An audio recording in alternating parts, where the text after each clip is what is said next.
I'm here with Jesse Kiefer to my left here, Thomas Eitner, and then Connor Hugendorn.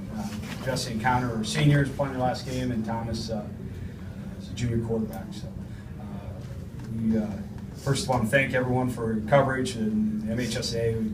Great stuff, great experience for our community and kids, and a lot of that's to do with the media and you guys investing your time and our kids. So we appreciate all you guys. But with regards to the game, very pleased with how hard our kids played. Very pleased in the first half. Coming at halftime, that was the exact kind of game we were looking to play, is to chew clock, and we just didn't articulate a couple of our possessions into scores as we needed to. Second half, they found some things offensively against us and took advantage of, and then on top of that, we didn't articulate our drives as well. So overall, pleased with the effort and passion, and probably the thing I'm most proud of is I didn't feel like the moment was too big for our kids, which oftentimes you get into this type of stage, the moment can be a little large. And I thought our kids handled themselves with great composure, and you know, that's one of those attributes for life that really matters. So. The scoreboard's not going to really show how close this one was, and I think those fourth down conversions really sort of, or lack thereof, played a pretty big factor. Can you talk about just the 0 for 5? Yeah, you know, and we talked about that a little bit. You go with what got you here, and that's part of our philosophy, is to play 4-down football, and it will be continue to be part of our philosophy. So, yeah, obviously they won the line of scrimmage on those plays, and that's why they won the game. So, congrats to them on that. Yeah, Coach, you had a touchdown late in the first half. I ended up going for 2 instead of kicking the extra point. Is there something wrong with the kicker, or was that just a design that you were trying to do? No, I think we've converted about 70% of our 2-point conversions this year.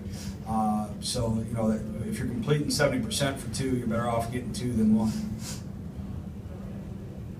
Coach, what changed after that first quarter? You seemed to have control of the game early on at the line of scrimmage. Yeah, the whole first half we felt like we were moving chains well, and we were having success moving the football. The second half, first possession, we got into a 2nd and 1 situation, and we had a shot play called, and we had an issue with the snap. We got a penalty that put us at 2nd and 6, and that got us off schedule. That was probably the biggest possession in my game as far as moving chains and articulating down the field and putting ourselves in a position where we could get short fields that we didn't execute on. So that 2nd one was a major play in the second half, our first possession. Was it also a matter of maybe just their offensive line was being started? Yeah, they're good. They gave up 18 points in the season or something like that for a reason. They're tough. But I was happy with how we were able to move the ball. You know, we needed to get those red zone scores. Thomas, can you talk about what you were thinking on that long rush? I was thinking I was just going to go for a first down and just pierce through the hole, and the blockers separated the defense really well, credit them, and I found the hole and I just ran through it, credit the blockers. And Jesse, not the way you wanted to go out, but I mean, pretty illustrious career personally, and as well as helping your team to its first state title appearance. Can you just talk about what it means to wrap up your career at Ford Field? Me and a bunch of these senior guys, we dreamed about this moment since freshman year, and coming in and being able to play on this field is just, it's just not real to me, But obviously we wanted to come out a different way in this, different outcome, but it's still an experience that I'll never forget. So, what is it like to be in a small community and your team is getting on the bus, going to the state finals, and you leave the school and the fire trucks are with you, and it's like the Hoosiers, following the bus? What was the feeling with the players this morning? Connor? We were just really excited to play. That is something you will never forget. Oh yeah, it was incredible, and our community just came together and helped us out, and they believed in us. Were you surprised by how many Monroe County fans came? There must have been 10,000 fans here to see you, and how many is in your school? Students is 200 and some.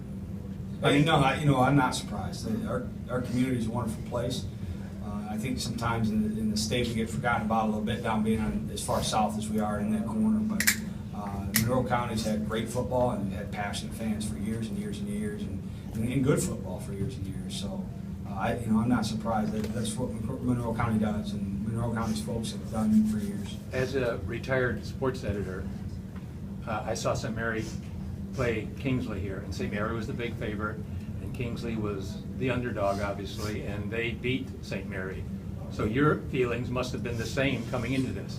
And someone told me what you told the team. Tell them what you told the team before the team came about David and Goliath. Oh, to be the stone, that was our motto all week.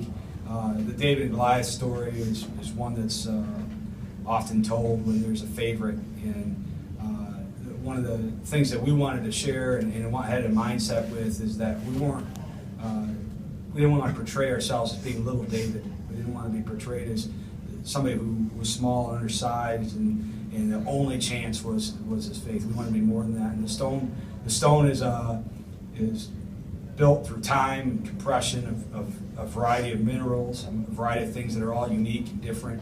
And that's like our team. We're a bunch of unique individuals that through time and rigor and toil become something that's pretty hard and strong. So we want to be the stone. So that's what our message was. Even though there's a lot of